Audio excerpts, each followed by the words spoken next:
Hey there, welcome to the Socially Stetson podcast. This is your host, Stetson K. Patton.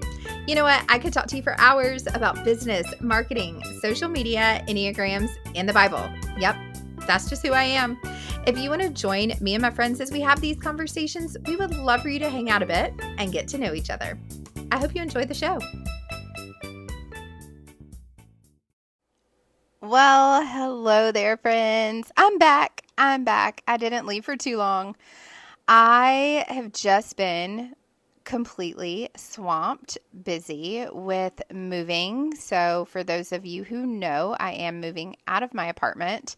Currently have moved in with my parents until I find where I want to live, because I cannot make a decision to save my life. I don't know if I even want to stay in Charlotte. I am so clueless on my next steps of where I want to go. So any suggestions, feel free to send them my way.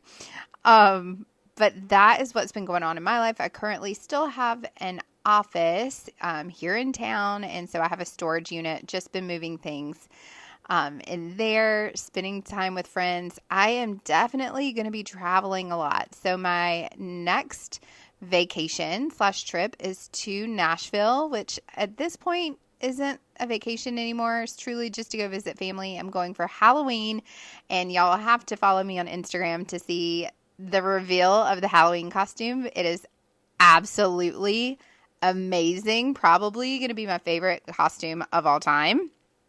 And I'm going to go trick-or-treating with my niece and nephews. And after Nashville, I plan on going to visit my friend in Arkansas. And I've only been to Arkansas once before, and it was for a Kiss concert with this same friend. It was actually a lot of fun, but she fell and broke her tibia, and she is the cutest single mom, and she's adorable. She's a catch. So if you're a Christian man listening to this, and you've already passed on me, she's available and she's amazing, but she is a cute single mom, and I am just going out there because she needs help and she needs friends. And that's what being a Christian is truly just helping serve however you can. I know I don't always get to volunteer in the church, and I don't get to volunteer as much as I would like, but when friends call you and say that they need you, I really feel like that's what you get to do. So I'm excited that I do get to go help her. After that, my next plan is to go to Toronto to visit my college roommate. So I'm excited to go spend some really good time with her. She has been one of my best friends now for so many years. And we never would have been friends if it hadn't been for a forced move-in college, I don't think. But we are still really close. And so I'm excited to meet her and her husband, who I never got to meet because during the pandemic, I was not able to go to Canada to visit them. And after that is when some of the more fun things come up, like a trip to New York to sing at Carnegie Hall with some of my high school best friends. So I'm excited about that. And something that is slightly in the works is a possible trip to Paris and London. So all exciting things going on, and I am just excited that I am living in my travel era of life. And so I might not have a stable place to live for a while, and that's completely fine with me. I love that. That's why I have this business. I have not, been blessed to be married and have children, which some people might think that's a blessing in itself. But so I am going to use this opportunity that God has given me to enjoy my singleness and enjoy traveling and just being able to explore the world and spend quality time with friends. So that's an update on my life. So if I am not consistent with this podcast, please just give me grace. Hopefully you'll keep coming back whenever there is a new episode. And today's episode is really good. So I had a speaking event this week, and I had a speaking event this week, and they had asked me to speak on the psychology of social media. What makes people click? What makes people watch? Can you just talk about why we should be on social media? And I was like, absolutely, yes. Let's dive into this. So getting started, and I'm probably going to read a lot of this too because I don't want to mess up. But my first question for you is, if you had to guess how many times the average person checks their phone daily, what would your answer be? The answer is 75 times. 75 times people check their phone. That's average.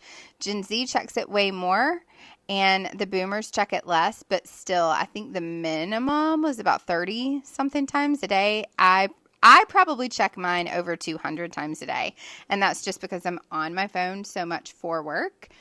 And we all know, and we've all heard, that people are addicted to their phones. People say, oh, they're addicted to their phone, and they're addicted to social media. Social media can be addicting. Well, yeah, that's true. And let's talk about it. So people love social media. They love their phones. It's that dopamine hit. The pull of dopamine is so strong that studies have shown tweeting is harder for people to resist than cigarettes and alcohol. I want that to sink in for a second, because we all know that cigarettes and alcohol can be extremely addictive, but the resistance of tweeting for the people who tweet, because we know I'm not a tweeter, I am a threader, but not a tweeter, that the pull of dopamine is so strong, studies have shown tweeting is harder for people to resist than cigarettes and alcohol. You guys, I just could not fathom that. Let's keep going. There's more. Then there's oxytocin. This is referred to sometimes as the cuddle chemical because it's released when you kiss or hug someone. And do you know that oxytocin levels within 10 minutes of watching social media can rise as much to 13%, a hormonal spike equivalent to some people in the bedroom on their wedding night?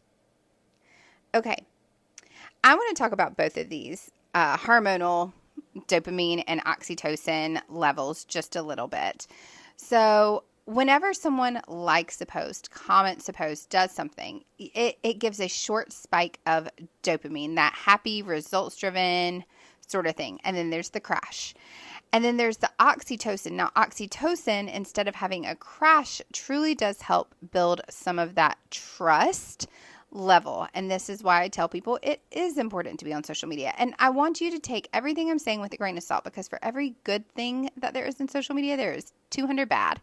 So I know y'all know that. I don't need to explain. Anyway, trust.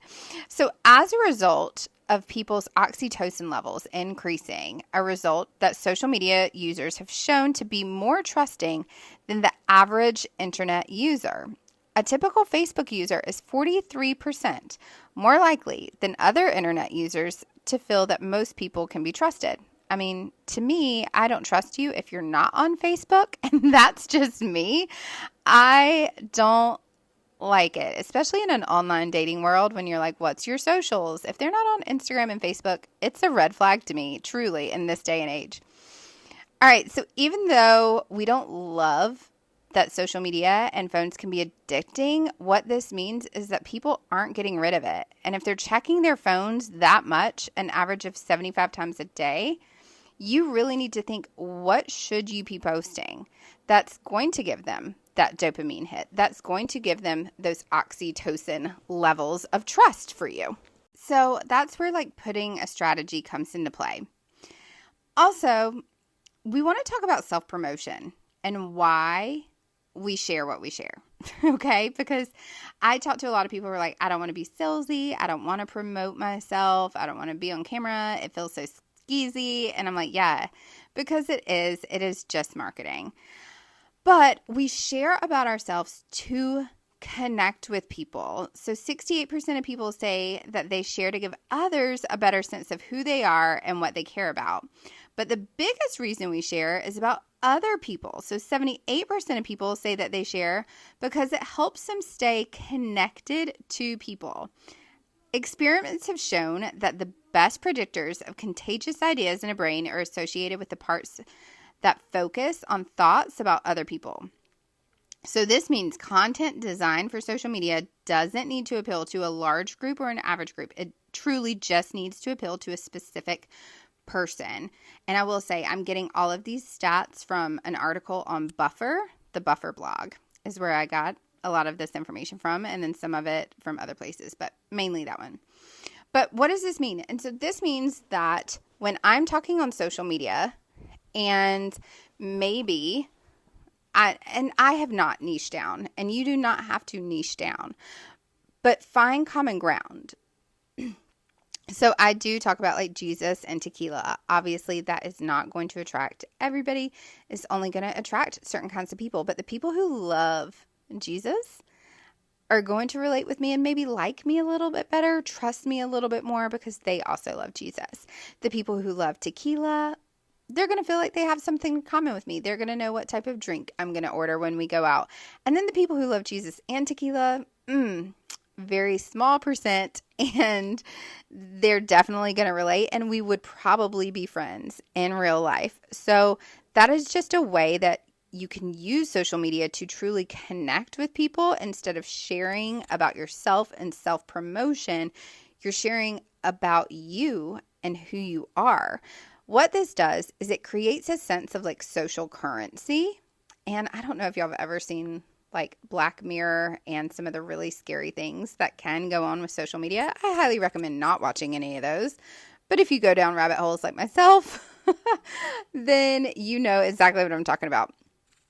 So when we share the right type of content, we gain social currency. Our stock goes up in people's minds.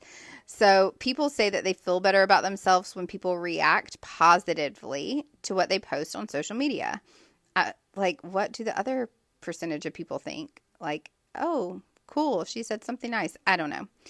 Anyway, this reminds me of the reciprocity effect. I'm not sure if y'all have ever heard about it, but it's basically like where we feel obliged to give back when people have given to us. So if someone, I know for me, this always happens when people comment on my page, on my Facebook page, happy birthday, I feel obliged that I have to comment back because they've given to me.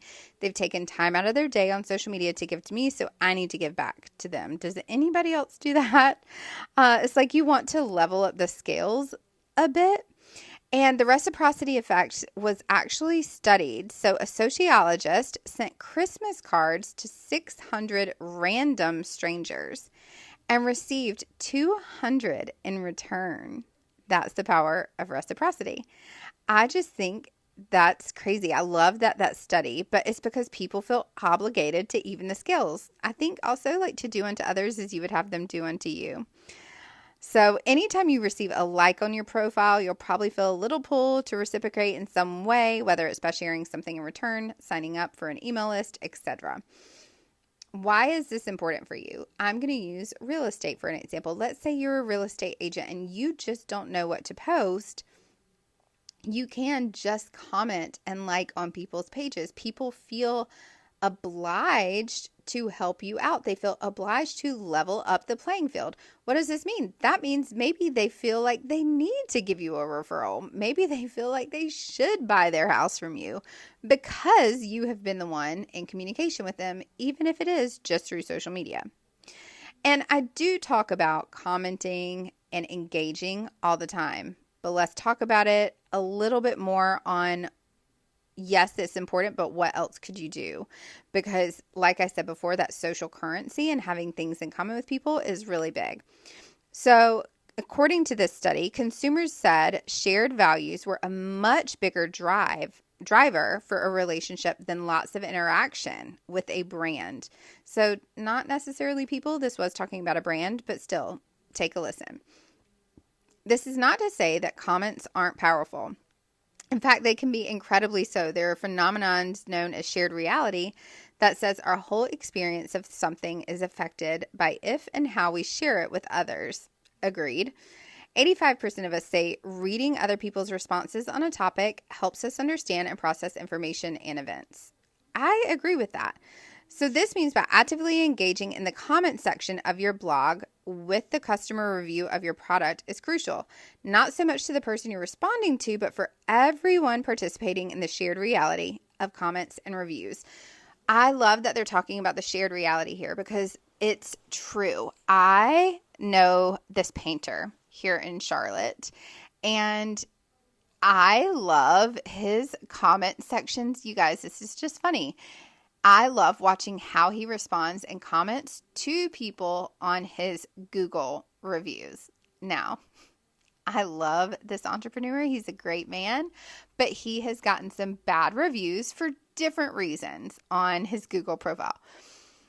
This is extremely important on how you respond back because people are looking to see how you respond. So yes, I think this weighs truly heavily on Google and Google My Business pages, so much more than it does on social media. But y'all pop out your popcorn and follow him because his comments are hysterical. He does not like getting a bad review. My brother-in-law, for example, works for an investment company in Nashville, Tennessee, and they run some pretty popular hotels in Nashville. Now, Google and reviews are huge for some of their hotels and the ratings. People and all these bachelorette parties aren't going to stay at a hotel if it has bad reviews. So when they get a bad review or even a 3 or 4 star review, what weighs so heavily is how they are responding. What are they doing? Are the other people seeing them go above and beyond to make it right? Is there a good reason? Is this person commenting and reviewing just being rude? There's so many things to take into consideration, but I love that they're talking about that on social media and how that is becoming a bigger thing in your comment sections and on the engagement section. So be sure, it reminds me of the Gary Vee method, the $1.80 method. Leave your 2 cents. Do whatever you can so people can get to know you.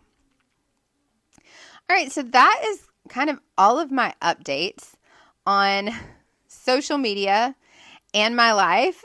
So y'all know my last one is just what I'm reading and going through the Bible with. So right now, y'all, I'm bummed because I was on an 83-day streak on my Holy Bible app. And today's verse, Jesus went throughout Galilee, teaching their synagogues, proclaiming the good news of the kingdom, and healing every disease and sickness among the people. Matthew 4:23.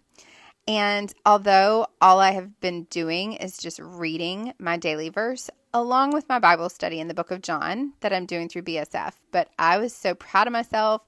83 days, I was going to hit 100. And now that I had to start all over because I stayed up past midnight one night and just did not do it, I forgot. I have no excuse.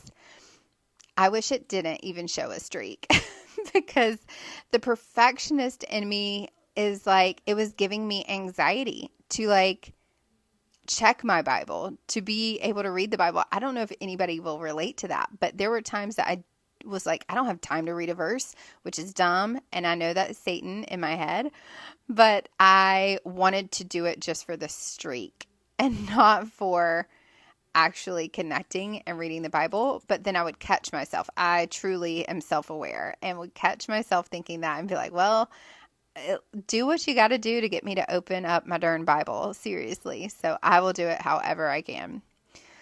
All right, so that is it for this podcast. I would love to know what you think. Love to know what's going on in your life. So be sure to connect with me over on Instagram, TikTok. You will not find me heavy on Facebook. I can promise you that. But I am all the other places, and I will talk to you soon.